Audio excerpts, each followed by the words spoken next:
Ternyata udah mulai. Hai teman-teman, bertemu lagi dengan Bu Evi dengan orang yang sama, tetapi pembelajarannya yang berbeda, yaitu pembelajaran bahasa Indonesia.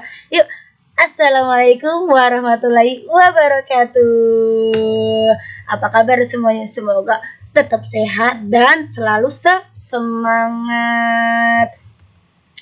Langsung kita mempelajari bahasa Indonesia. Tema 1, subtema 1, ciri-ciri makhluk hidup. Langsung aja, tapi jangan lupa sebelum belajar baiknya kita membaca doa sebelum belajar. Sudah siap? Kalau sudah siap, sikap berdoa, tangannya diangkat, kepala ditundukkan, doa yang khusyuk. Bismillahirrahmanirrahim. Raditu billahi rabba wa bil islami dina wa bi muhammadin nabiyya wa rasula. Rabbi zidni ilma warzuqni fahma. Amin. Yuk, langsung kita memasuki materinya. Ada banyak makhluk hidup di sekitar kita. Ada manusia, ada hewan, ada tumbuhan. Tahukah kamu ciri-ciri makhluk hidup? Yuk kita lanjut. Nina memelihara kucing dan ikan hias. Kedua hewan tersebut memiliki ciri yang berbeda-beda.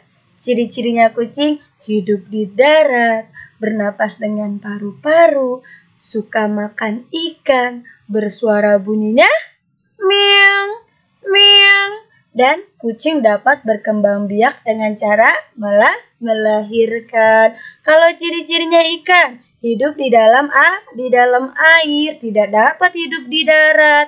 Ikan bernapas dengan insang, bergerak dengan menggunakan sirip yang ada di samping tubuhnya, dan ikan berkembang biak dengan cara bertelur. Itulah salah satu ciri-ciri makhluk hidup. Kita lanjut.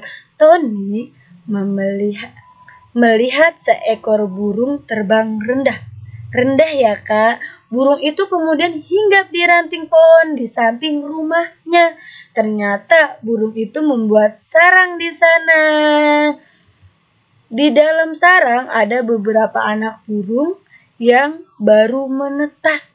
Sang burung kemudian memberi makan anak-anaknya. Burung termaksud makhluk hidup karena dapat bergerak. Kalau terbang bergerak bukan? Bergerak. Kalau dia makan? Bergerak bukan? Bergerak. Makhluk hidup bergerak untuk mencari makan dan menghindari musuh. Cara makhluk hidup bergerak berbeda-beda. Ada yang berjalan, ada yang berenang, ada yang terbang. Tumbuhan juga makhluk hidup, namun tidak bergerak dan tidak berpindah tempat seperti hewan. Tumbuhan bergerak, tumbuh ke dalam tanah. Contohnya akar dia menjalar di dalam tanah. Makhluk hidup juga bernapas. Bernapas artinya menghirup dan mengembuskan udara. Alat pernapasan makhluk hidup itu berbeda-beda. Ada yang bernapas dengan paru-paru, ada yang bernapas dengan insang, ada yang bernapas dengan trakea. Contohnya paru-paru itu ada manusia, insang ikan, kalau trakea belalang. Sedangkan tumbuhan bernapas melalui lubang kecil di daunnya. Lubang tersebut disebut stomata. Makhluk hidup mengalami pertumbuhan. Ketika kamu masih bayi, tubuhmu tidak sebesar sekarang. Tubuhmu tentu lebih tinggi dan besar. Lihat di gambar, dari masih bayi, menjadi balita, menjadi anak-anak, terus menjadi dewasa, selalu lebih tinggi dan bertumbuh. Anak ayam juga tumbuh semakin besar dari telur ayam, anak ayam, ayam muda, dan ayam dewasa.